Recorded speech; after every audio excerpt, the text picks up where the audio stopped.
오늘은 공찬식이 몰랐던 비밀에 대한 예상 스토리를 풀어보려고 해요. 이번 예상 스토리대로라면 공찬식은 정말 충격적인 사실을 마주하게 될 것 같다는 생각이 드는데요.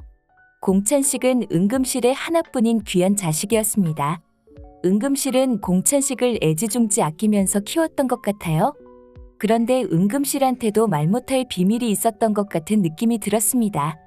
그렇게 은금실이 감추고 있는 비밀에 대한 이야기를 풀어보면 공찬식이 정말 충격적인 반전과 마주하게 된다는 사실을 알 수 있을 것 같아요.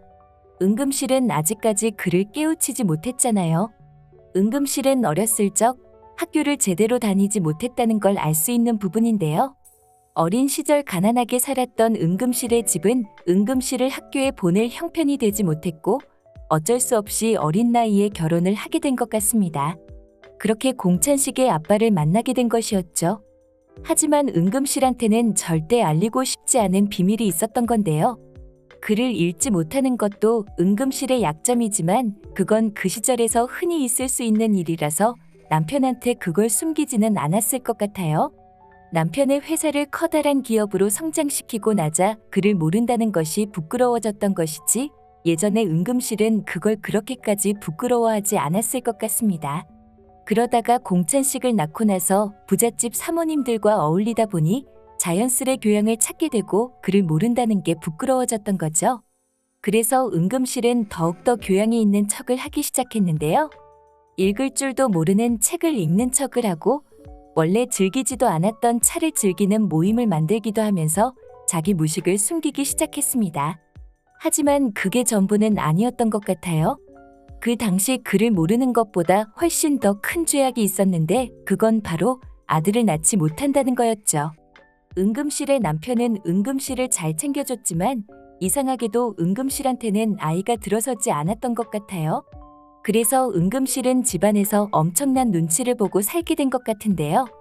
지금도 은금실이 유독 핏줄에 집착하는 이유가 그 당시 아들을 낳지 못한다는 눈총을 받았기 때문이라는 생각이 듭니다. 그 시절은 불임 클리닉 같은 게 있는 시절도 아니었어서 문제가 있는 게 은금실인지 아니면 은금실의 남편 때문인지도 알 수 없는 상황이었는데요. 아이를 낳지 못하는 모든 책임은 은금실한테 떠넘겨졌고 시어머니한테 아주 모진 시집살이를 하게 됐죠. 그러다가 우여곡절 끝에 남편의 아이를 임신하게 됐고 아들인 공찬식이 태어나게 된 건데요. 하지만 여기에 모두가 몰랐던 비밀이 있었습니다. 은금실이 아이를 갖지 못했던 건 은금실의 문제가 아니라 은금실의 남편 때문이었던 거죠. 지금 공천명도 남자 쪽 문제 때문에 정자 기증을 받자는 이야기를 했잖아요. 공찬식의 정자가 활동량이 작아서 인공수정에 계속해서 실패를 하고 있는 상황이었던 건데요. 지금은 정자은행이라는 곳이 있어서 건강한 정자를 기증받아서 아이를 가질 수 있는 제도가 있습니다. 하지만 은금실이 살던 시절에는 그런 게 없었고 아들을 간절히 원했던 은금실이 해서는 안 될 행동으로 아들을 임신하게 된 거였습니다.